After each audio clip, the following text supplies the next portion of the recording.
ನಮಸ್ಕಾರ. ವನಜಾ ಮಲೆನಾಡು ಬಂದಾಯಿತು. ಹೊಸ ವಿಡಿಯೋ ತಂದಾಯಿತು. ಬನ್ನಿ ಇವತ್ತು ವಸುದೇವ ಕುಟುಂಬ ಸೀರಿಯಲ್ ಹೇಗೆ ಮೂವ್ ಆಗುತ್ತೆ ಮತ್ತೇನು ಸ್ಟೋರಿ ಇದೆ ನೋಡೋಣ. ಅದಕ್ಕೆ ಮುಂಚೆ ನನ್ನ ವಿಡಿಯೋಕ್ಕೆ ಸಬ್ಸ್ಕ್ರೈಬ್ ಮಾಡ್ಕೊಂಡಿಲ್ಲ ಅಂದರೆ ದಯವಿಟ್ಟು ಸಬ್ಸ್ಕ್ರೈಬ್ ಮಾಡ್ಕೊಳ್ಳಿ, ಹಾಗೆ ಒಂದು ಲೈಕ್ ಕೊಡಿ. ಇವತ್ತು ವಸುದೇವ ಕುಟುಂಬದಲ್ಲಿ ಪಶುಪತಿನ ಅರೆಸ್ಟ್ ಮಾಡಿದ್ದಾರೆ. ಏನಕ್ಕೆ ವಿಷಯ ಅಂತ ಅಂದರೆ, ಸ್ವಾತಿನ ಕಿಡ್ನಾಪ್ ಮಾಡಿದ್ದು ಒಂದು ಕೇಸು, ಅದನ್ನು ವಂಶಿ ವಾಪಸ್ ತಗೊಳ್ತೀನಿ ಅಂದಾಯಿತು. ಆದರೆ ಸ್ವಾತಿನೇ ಸ್ವತಃ ಅವಳೇ ಹೋಗಿ ಕೇಸ್ ಕೊಟ್ಟಿದ್ದಾಳೆ. ಅದೇನು ಕೇಸಪ್ಪ ಅಂತಂದರೆ, ಅವ್ರ ಮನೆ ಬರ್ಸ್ಕೊಂಡಿದ್ದು ಮತ್ತು ಅವ್ರ ಅಪ್ಪ ಸತ್ತಿದ್ದು, ಅವ್ರ ಮನೆ ಫೈಲ್ಗಳು ಅವನ ಹತ್ರ ಇರೋದು, ಅದೆಲ್ಲ ವಾಪಸ್ ಬಂದ್ರೇ ನಾನು ಕೇಸ್ ವಾಪಸ್ ತಗೊಳ್ಳೋದು ಅಂತ ಸ್ವಾತಿ ಹೇಳ್ತಾ ಇದ್ದಾಳೆ. ಅದು ಆಮೇಲಿನ ವಿಷಯ. ಈಗ ನನ್ನ ಮಗನ ಎಂಗೇಜ್ಮೆಂಟು ನಿಂತು ಹೋಗ್ತಾ ಇದೆ. ಅದರಿಂದ ಪಶುಪತಿಯವರು ಏನೇ ತಪ್ಪು ಮಾಡಿರ್ಬೋದು, ಆದರೆ ನನ್ನ ಮಗನ ಎಂಗೇಜ್ಮೆಂಟು, ನನ್ನ ಮಗನ ಖುಷಿನ ಹಾಳು ಮಾಡೋ ಅಂಥದ್ದು ಯಾವುದೂ ಆಗಬಾರ್ದು. ಸ್ವಾತಿ ನಿಂದು ಫುಲ್ ತಪ್ಪು ಅಂತ ಅವ್ರ ಅತ್ತೆ ಹೇಳ್ತಾ ಇದ್ದಾಳೆ, ಚಿಕ್ಕತ್ತೆ. ಆದರೆ ವಂಶಿಗೆ ಹೇಳ್ತಾ ಇದ್ದಾಳೆ, ವಂಶಿ ನಿನ್ನ ಸ್ವಾತಿ ಮಾಡಿದ ತಪ್ಪು ಕಣೋ, ಆ ಥರ ಮಾಡಬಾರ್ದು, ನನ್ನ ಎಂಗೇಜ್ಮೆಂಟ್ ನಡಿಬೇಕು, ಹೋಗಿ ವಾಪಸ್ ತಗೊಂಡು ಪಶುಪತಿನ ಕರ್ಕೊಂಡು ಬನ್ನಿ ಅಂತ ಹೇಳ್ತಾಳೆ. ಅದಕ್ಕೆ ಪಶುಪತಿ ಹೆಂಡ್ತಿ ಮಗ ಇಲ್ಲೇ ನಿಂತಿರ್ತಾರೆ. ಆದರೆ ಪಶುಪತಿನ ಬಿಡ್ಸೋಕ್ಕೆ ಸ್ವಾತಿ ಒಪ್ಪೋದೇ ಇಲ್ಲ. ಯಾವ ಕಾರಣಕ್ಕೂ ನಾನು ಪಶುಪತಿನ ಬಿಡ್ಸೋಕ್ಕೆ ಒಪ್ಪಲ್ಲ. ಏಕೆಂದರೆ ಅವನು ನನ್ನ ಮಾವ ಆಗಿ ನನ್ನ ಮನೆ ಹಾಳು ಮಾಡಿದ್ದಾನೆ. ನಮ್ಮಮ್ಮಂಗೆ, ನನ್ನ ಅಪ್ಪಂಗೆ, ನಮಗೆ, ಮಕ್ಕಳಿಗೆ ಎಲ್ಲರಿಗೂ ಹಿಂಸೆ ಕೊಟ್ಟಿದ್ದಾನೆ. ನನ್ನಪ್ಪ ಮಾತಾಡ್ತಾನೆ ಇವನು ದುಡ್ಡು ಇಸ್ಕೊಂಡು ಕೊಡದೇ ಇದ್ದಿದ್ದಕ್ಕೆ ಹಾಗೇ ಕುಸ್ತು ಸತ್ತೋದ್ರು. ಇದನ್ನೆಲ್ಲ ನಾನು ಕಣ್ಣಲ್ಲಿ ನೋಡಿದ್ದೀನಿ. ನಾನು ಯಾವ ಕಾರಣಕ್ಕೂ ಕೇಸ್ ವಾಪಸ್ ತಗೊಳ್ಳೋದೇ ಇಲ್ಲ ಅಂತ ಸ್ವಾತಿ ಹೇಳ್ತಾಳೆ. ಅದಕ್ಕೆ ರಾಗಿಣಿ ಹೇಳ್ತಾಳೆ, ಇಲ್ಲ ನೀನು ತಗೋ ಸ್ವಾತಿ, ನೀನು ತಗೊಳ್ಳಿಲ್ಲ ಅಂದರೆ ನಮ್ಮ ಎಂಗೇಜ್ಮೆಂಟ್ ಆಗಲ್ಲ ಅಂತ ಇಷ್ಟಕ್ಕಿಂತ ಮುಂಚೆ ಹೇಳ್ತಿದ್ದೆ. ಹೋಗಲ್ಲೇ ನನ್ನ ಎಂಗೇಜ್ಮೆಂಟ್ ನಿಲ್ಸೋಕ್ಕೆ ನಿನ್ನ ಕೆಲಸ ಸಾಧ್ಯನೇ ಇಲ್ಲ, ಹಾಗೇ ಆಗುತ್ತೆ ಅಂದೆ ಕೊಚ್ಕೋತಾ ಇದ್ದಲ್ಲ, ಈಗ ಹೆಂಗೆ ಮಾಡ್ಕೋತಿ ನೋಡೋಣ ಅಂತಾರೆ. ಆಮೇಲೆ ಸಾರಿ ಸ್ವಾತಿ, ಹೋಗು ನಮ್ಮ ಅಪ್ಪನ ಬಿಡಿಸ್ಕೊಂಡು ಬಾ, ಫಸ್ಟು ನಮ್ಮ ಅಪ್ಪನ ಬಿಡಿಸ್ಕೊಬಂದ್ರೇ ನಮ್ಮ ಎಂಗೇಜ್ಮೆಂಟ್ ಆಗೋದು, ಅಲ್ಲಿವರೆಗೆ ಆಗಲ್ಲ ಅಂತ ರಾಗಿಣಿ ಹೇಳ್ತಾಳೆ. ಅದಕ್ಕೆ ಸ್ವಾತಿ ಹೇಳ್ತಾಳೆ, ಯಾವ ಕಾರಣಕ್ಕೂ ನಾನು ಬಿಡಿಸಲ್ಲ. ಯಾಕೆ ಅಂದರೆ ನನ್ನ ಪೇಪರು, ನನ್ನ ಮನೆ ನನ್ನ ವಶಕ್ಕೆ ಬರಬೇಕು, ಬರೋವರೆಗೂ ನಾನು ಕೇಸ್ ವಾಪಸ್ ತಗೊಳ್ಳೋದೇ ಇಲ್ಲ ಅಂತೇಳಿ ಖಡಾಖಂಡಿತವಾಗೂ ಹೇಳ್ಬಿಡ್ತಾಳೆ. ಅಜ್ಜಿ ತಾತ ಹೇಳಿದ್ರು ಕೇಳಲ್ಲ, ವಂಶಿ ಹೇಳಿದ್ರು ಕೇಳಲ್ಲ, ಯಾರು ಹೇಳಿದ್ರು ಅವಳು ಕೇಳೋದು ಇಲ್ಲ. ಅವ್ರು ಚಿಕ್ಕತ್ತೆ ಹೇಳಿದ್ರು ಕೇಳಲ್ಲ. ಅವ್ರು ಚಿಕ್ಕತ್ತೆ ಸಿಟ್ಕೊಂಡು ನಾನು ಬಾಂಬೆಗೆ ಹೋಗ್ಬಿಡ್ತೀನಿ ಮಗನ ಕರ್ಕೊಂಡು ಅಂತ ಹೊರಡ್ತಾಳೆ. ಆಗ ವಂಶಿ ಇರಮ್ಮ ಹೋಗಬೇಡ, ಇರಮ್ಮ ಅಂತೇಳಿ ಇರಿಸ್ಕೊಳ್ತಾನೆ. ಇರಿಸ್ಕೊಂಡು ಅವನು ಸ್ವಾತಿಗೆ ಎಲ್ಲ ರೀತಿಯೂ ಬುದ್ಧಿ ಹೇಳ್ತಾನೆ. ಹೇಳಿದ್ರೂ ಅವಳು ಕೇಳಲ್ಲ. ಏಕೆಂದರೆ ಅವಳಿಗೆ ಅಷ್ಟು ಅನ್ಯಾಯ ಮಾಡಿದ್ದಾನೆ ಪಶುಪತಿ, ಹಂಗಾಗಿ ಅವಳು ಕೇಳೋದೇ ಇಲ್ಲ. ಆಮೇಲೆ ಸರಿ ಅಂತ ಹೇಳ್ಬಿಟ್ಟು, ಯಾರು ಏನೇ ಹೇಳಿದ್ರು ನಾನು ಕೇಳಲ್ಲ, ನಾನು ಕೇಸ್ ವಾಪಸ್ ತಗೊಳ್ಳಲ್ಲ, ನೀವೇ ಏನು ಮಾಡ್ತೀರಾ ಮಾಡ್ಕೊಳ್ಳಿ, ನನ್ನ ಪೇಪರು ನನ್ನ ಮನೆ ವಾಪಸ್ ನಮಗೆ ಬಂದ್ರೇ ಇವತ್ತು ಬೀದಿ ಪಾಲಾಗಿದ್ದಾರೆ ನಮ್ಮಮ್ಮ, ನನ್ನ ಅಜ್ಜಿ, ನನ್ನ ತಂಗೀರು. ಅದಕ್ಕೆಲ್ಲ ಕಾರಣ ಯಾರು? ಪಶುಪತಿ ತಾನೇ. ಸೋದ್ರ ಮಾವ ಅಂತ ನಂಬಿದ್ದೇ ತಪ್ಪ. ನಮ್ಮಪ್ಪ ಬಿಸ್ನೆಸ್ಸಿಗೆ ಅಂತ ದುಡ್ಡು ಕೊಟ್ಟಿದ್ದು, ಆ ದುಡ್ಡನ್ನೆಲ್ಲ ನುಂಗಿ ನೀರು ಕುಡ್ದಿದ್ದು, ಇದೆಲ್ಲ ಯಾರು? ಪಶುಪತಿ ಮಾವ ತಾನೇ. ಅವ್ರು ನಮಗೆ ಅನ್ಯಾಯ ಮಾಡಿದ್ದಾರೆ ಅಂತೇಳ್ಬಿಟ್ಟು ನಾನು ನೋಡ್ತಾ ಇದ್ದಂಗೆ, ನಾನು ಇಟ್ಕೊಂಡಿದ್ದಂಗೆ ನಮ್ಮಪ್ಪ ಕುಸ್ತು ಬಿದ್ದು ಸತ್ತೋದ್ರು. ಅದನ್ನು ನಾನು ಹೆಂಗೆ ಮರೀಲಿ ಕಣ್ಣಲ್ಲಿ? ನನ್ನ ಕಣ್ಣಲ್ಲಿ ನೋಡ್ತಾ ಇದ್ದಂಗೆ ನಮ್ಮಪ್ಪ ಸತ್ತೋದ್ರು. ಅದನ್ನು ನನ್ನ ಸಾಧ್ಯನೇ ಇಲ್ಲ ನನಗೆ ಮರೆಯೋಕ್ಕೆ. ನಾನು ಕೇಸ್ ವಾಪಸ್ ತಗೊಳ್ಳೋದೇ ಇಲ್ಲ ಅಂತೇಳಿ ಸ್ವಾತಿ ಹೇಳ್ತಾಳೆ. ಎಷ್ಟೇ ಯಾವ ರೀತಿ ಹೇಳಿದ್ರೂ ಕೇಳೋದೇ ಇಲ್ಲ. ಅರೆಸ್ಟ್ ಮಾಡ್ಕೊಂಡು ಹೋಗಿದ್ದಾರೆ ಅವರು, ಬಿಡ್ಸೋಕ್ಕೆ ಬರ್ತಾರೆ ಅಂತ ಕಾಯ್ತಾ ಇದ್ದಾರೆ. ಆಮೇಲೆ ವಂಶಿ ಎಲ್ಲ ರೀತಿಯೂ ತಿಳುವಳಿಕೆ ಹೇಳಿಕೊಂಡು ಸ್ವಾತಿನ ಕರ್ಕೊಂಡು ಟೇಷನ್ಗೆ ಬರ್ತೀನಿ ಅಂತ ಹೇಳಿರ್ತಾನೆ. ಇಲ್ಲಿ ಪಶುಪತಿನ ಕರ್ಕೊಂಡು ಪೊಲೀಸವರು ಹೊರಟೋದ್ರು.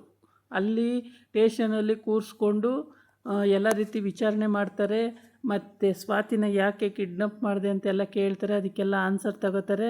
ಆನ್ಸರ್ ತಗೊಂಡು ಎಲ್ಲನೂ ಕೂಲಂಕುಷವಾಗಿ ಪರಿಶೀಲನೆ ಮಾಡಿ ಅವನನ್ನು ಅಲ್ಲಿ ಕೂರಿಸ್ಕೊಂಡಿರ್ತಾರೆ. ಆದರೆ ಸ್ವಾತಿ, ವಂಶಿ ಅಲ್ಲಿಗೂ ಇನ್ನೂ ಹೋಗಿಲ್ಲ. ಆಗ ಇವನಿಗೆ ಇನ್ಸ್ಪೆಕ್ಟ್ರು ಹೇಳ್ತಾರೆ, ಕೂರಿಸಿರ್ತಾರೆ ಒಂದು ಕಡೆ ಇನ್ಸ್ಪೆಕ್ಟ್ರು. ಆಮೇಲೆ ಇಲ್ಲಿ ಅವ್ರ ಚಿಕ್ಕತ್ತೆ ಅಂದರೆ ವಂಶಿ ಚಿಕ್ಕತ್ತೆ ಎಲ್ಲ ರೀತಿ ಹೇಳಿ ನೋಡ್ತಾಳೆ ಸ್ವಾತಿಗೆ. ಯಾವ ರೀತಿ ಹೇಳಿರೋ ಅವಳು ಮೈಂಡಿಗೆ ತಗೊಳ್ಳೋದೇ ಇಲ್ಲ. ಅವಳಿಗೆ ಅಷ್ಟು ಬೇಜಾರಾಗಿದೆ. ನಮ್ಮ ಮನೆ ಹಾಳು ಮಾಡಿದ ಒಂದು ಮಗಳನ್ನ ನಮ್ಮ ಮನೆಗೆ ತರೋದು ಬೇಡ ಅನ್ನೋದು ಅವಳು ಉದ್ದೇಶ ಆಗಿದೆ.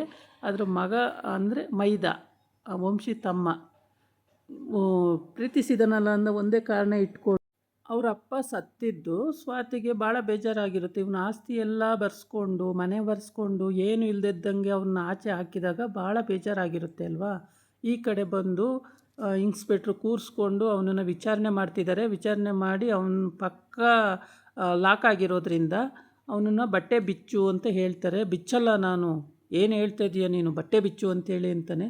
ಈಗ ನೋಡು ಬಟ್ಟೆ ಬಿತ್ತೀಯೋ ಇಲ್ವೋ, ಇಲ್ಲ ಬನೀನಾರು ಇರುತ್ತೆ, ಬನೀನೂ ಇರಲ್ಲ, ಅಂಡರ್ವೇರು ಇರಲ್ಲ, ಆ ಥರ ಮಾಡಿಬಿಡ್ತೀನಿ ಅಂತ ಇನ್ಸ್ಪೆಕ್ಟ್ರು ಹೇಳಿದಾಗ ಆಮೇಲೆ ಶೈಲ ತೆಗೆದು ಆ ಕಡೆ ಎಷ್ಟು ಶರ್ಟ್ ಬಿಚ್ಚಾಕ್ತಾನೆ. ಶರ್ಟ್ ಬಿಚ್ಚಾಕಿದ ಮೇಲೆ ಇನ್ಸ್ಪೆಕ್ಟ್ರು ಇವನ್ನ ಕರ್ಕೊಂಡೋಗಿ ಲಾಕ್ ಮಾಡಿ ಅಲ್ಲಿ ಅಂತ ಲಾಕಪಿಗೆ ಹಾಕಿ ಅಂತ ಹೇಳ್ತಾರೆ. ಆಮೇಲೆ ಅಲ್ಲಿರೋ ಪಿ ಸಿಗಳು ಕರ್ಕೊಂಡೋಗಿ ಅವನನ್ನು ಲಾಕಪಿಗೆ ಕರ್ಕೊಂಡು ಹೋಗ್ತಾರೆ. ಅದರಲ್ಲೂ ಗತ್ತು ತೋರಿಸ್ತಿರ್ತಾನೆ. ಆದರೆ ಯಾರೂ ಅವನು ಬಿಡ್ಸೋಕ್ಕೆ ತಯಾರಿಲ್ಲ. ವಂಶಿಗೆ ಇಷ್ಟ ಇದೆ. ವಂಶಿ ಕೇಸ್ ವಾಪಸ್ ತಗೊಳ್ತಾನೆ, ಹೌದು, ಆದರೆ ಸ್ವಾತಿ ತಗೊಳ್ಳೋದಿಲ್ಲ ವಾಪಸ್ಸು. ನನ್ನ ಮನೆ ಪೇಪರು, ನನ್ನ ಮನೆ ವಾಪಸ್ ನನಗೆ ಬಂದ್ರೇ ನಾನು ತೊಗೊಳ್ಳೋದು ಅಂತ ಅವಳು ಹಠ ಮಾಡ್ಕೊಂಡು ಕೂತಿದ್ದಾಳೆ. ಆಮೇಲೆ ವಂಶಿ ಬಲವಂತವಾಗಿ ಸ್ಟೇಷನಿಗೆ ಕರ್ಕೊಂಡು ಬಂದ್ರೂ ಕೂಡ ಅವಳು ಒಪ್ಪಲ್ಲ. ಇಲ್ಲಿ ತೊಗೊಂಡೋಗಿ ಲಾಕ್ ಮಾಡ್ತಿದ್ದಾರೆ, ಅವನ್ನ ಲಾಕಫಿಗೆ ಹಾಕ್ತಾಯಿದ್ದಾರೆ. ಆದ್ರೂ ಅವನ ಗತ್ತು ಒಂಚೂರು ಕಡಿಮೆ ಆಗೋಲ್ಲ, ಒಂಚೂರು ಬಿಡೋದಿಲ್ಲ. ತುಂಬ ಗತ್ತು ತೋರಿಸ್ತಾನೆ ಇವನು. ಪಶುಪತಿ ಭಾಳ ದುರಾಂಕಾರ ಜಾಸ್ತಿ. ಅವನು ಬರೀ ಕಂಡರ ದುಡ್ಡಲ್ಲೇ ಮೆರೆಯೋದಲ್ವ ಯಾವಾಗಲೂ. ಇನ್ನೊಬ್ಬರ ಮನೆ ಹಾಳು ಮಾಡಿನೇ ಇವನು ಬದುಕೋದು. ಇವನು ಉದ್ಧಾರ ಆಗಬೇಕು ಅಂದರೆ ಇನ್ನೊಬ್ಬರ ಮನೆ ಹಾಳು ಮಾಡೋಕ್ಕೆ ರೆಡಿಯಾಗಿರ್ತಾನೆ. ಹಾಗಾಗಿ ಇವನಿಗೆ ಎಷ್ಟು ಹೇಳಿದ್ರೂ ಅರ್ಥನೂ ಮಾಡ್ಕೊಳ್ಳಲ್ಲ. ಅವನ ಹೆಂಡ್ತಿ ಮಗಂದು ಅಲ್ಲೇನು ಪಾತ್ರನೇ ಇಲ್ಲ.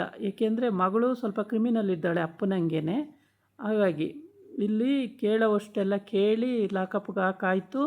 ಇವಾಗ ಪೊಲೀಸ್ ಕಸ್ಟಡಿಗೆ ಕೊಟ್ಟ ಮೇಲೆ ಅವರು ಯಾವ ರೀತಿ ಬೇಕೋ ಆ ರೀತಿ ವಿಚಾರಣೆ ಮಾಡ್ತಾರೆ. ಅವನು ಬಿಡುಗಡೆ ಆಗೋವರೆಗೂ ಮಗಳ ಎಂಗೇಜ್ಮೆಂಟ್ ಆಗಲ್ಲ, ಅಳಿಯ ಬರಲ್ಲ. ಅಳಿಯ ಮಗ ಅವರಮ್ಮ ಹೋಗ್ಬಿಡ್ತಾರೆ ಅನಿಸುತ್ತೆ. ಇನ್ನು ಎಂಗೇಜ್ಮೆಂಟೇ ಆಗಿಲ್ಲ, ಕ್ಯಾನ್ಸಲ್ ಆದಮೇಲೆ ಇಲ್ಲಿ ಇದ್ಕೊಂಡು ಏನು ಮಾಡ್ತಾರೆ. ಫಂಕ್ಷನ್ ಎಲ್ಲ ಗ್ರ್ಯಾಂಡಾಗಿ ಆಗ್ತಿತ್ತು. ಆ ಟೈಮಿಗೆ ಕರೆಕ್ಟಾಗಿ ಪೊಲೀಸ್ ಬಂದು ಅರೆಸ್ಟ್ ಮಾಡ್ಕೊಂಡು ಬಂದಿದ್ದಾರೆ. ಆಮೇಲೆ ನನ್ನನ್ನು ಸ್ವಾತಿ ನನ್ನನ್ನು ಲಾಕಪಿಗೆ ಹಾಕ್ಸಿದೀಯಾ ಅಂತ ಅಲ್ಲಲ್ಲಿ ಕಡಿತಾ ಇರ್ತಾನೆ.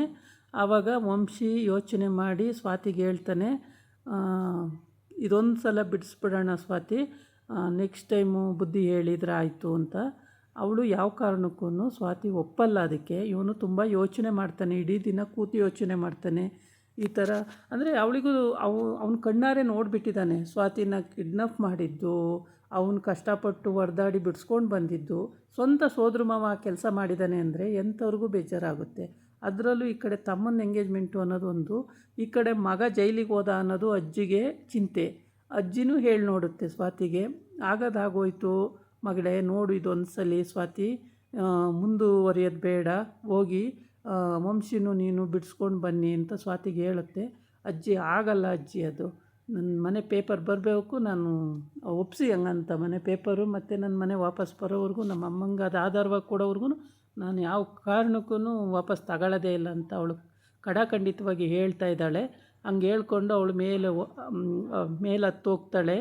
ಹತ್ತೋದ್ಮೇಲೂ ನೋಡು, ಎಷ್ಟು ಹೇಳಿದ್ರೂ ಕೇಳ್ದಂಗೆ ಅವಳು ಎಷ್ಟು ಜಂಬ ಮಾಡ್ಕೊಂಡು ಹತ್ತೋಗ್ತಿದ್ದಾಳೆ. ವಂಶಿ, ನೀನು ಹೇಳೋಕ್ಕಾಗಲ್ವ ಅಂತ ಅವ್ರ ಚಿಕ್ಕಮ್ಮ ಹೇಳ್ತಾಳೆ. ಅವ್ರ ಚಿಕ್ಕಮ್ಮ ಹೇಳಿದ್ರೂ ವಂಶಿ ಹೇಳಿ ನೋಡ್ತೀನಿ ನಾನು, ಸುಮ್ಮನಿರು ಚಿಕ್ಕಮ್ಮ ಅಂತ ಹೇಳ್ತಾನೆ. ಇಲ್ಲ, ನಾನು ನನ್ನ ಮಗ ಹೋಗ್ಬಿಡ್ತೀವಿ ಬಾಂಬೆಗೆ, ನಾವು ಇಲ್ಲಿರಲ್ಲ. ಇಲ್ಲಮ್ಮ ನಾನು ಹೇಳ್ತೀನಿ, ಸುಮ್ಮನಿರಮ್ಮ ಹೇಳ್ತೀನಿ ಅಂತ ವಂಶಿ ಹೇಳ್ತಾನೆ.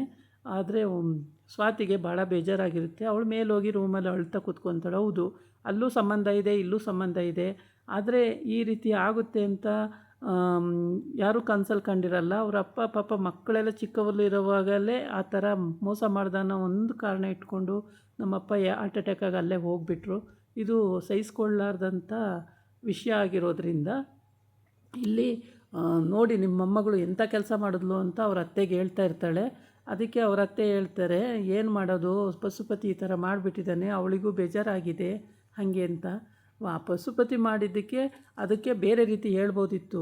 ಎಂಗೇಜ್ಮೆಂಟ್ ದಿವಸನೇ ಈ ಥರ ಮಾಡಬೇಕಿತ್ತ, ಬೇಕು ಅಂತಲೇ ಇವಳು ಸ್ವಾತಿ ಹಿಂಗೆ ಮಾಡಿರೋದು ಅಂತ. ಏನೋ ಅತ್ತೆ ಮೇಲೆ, ಮಾವನ ಮೇಲೆ, ವಂಶಿ ಮೇಲೆ, ಎಲ್ಲರ ಮೇಲೂ ಏನು ಸಿಕ್ಕಾಪಟ್ಟೆ ಗಲಾಟೆ ಮಾಡ್ತಾಳೆ. ಯಾವ ಗಲಾಟೆ ಮಾಡಿದ್ರೂ ಅಲ್ಲಿ ನಡೆಯಲ್ಲ, ಏನೂ ಮಾಡೋಕ್ಕಾಗಲ್ಲ. ಇದಾಗಿತ್ತು ಇವತ್ತಿನ ವೀಡಿಯೋ. ನಾಳೆ ಇನ್ನೊಂದು ವೀಡಿಯೋ ಜೊತೆ ಬರ್ತೀನಿ. ನಮಸ್ಕಾರ.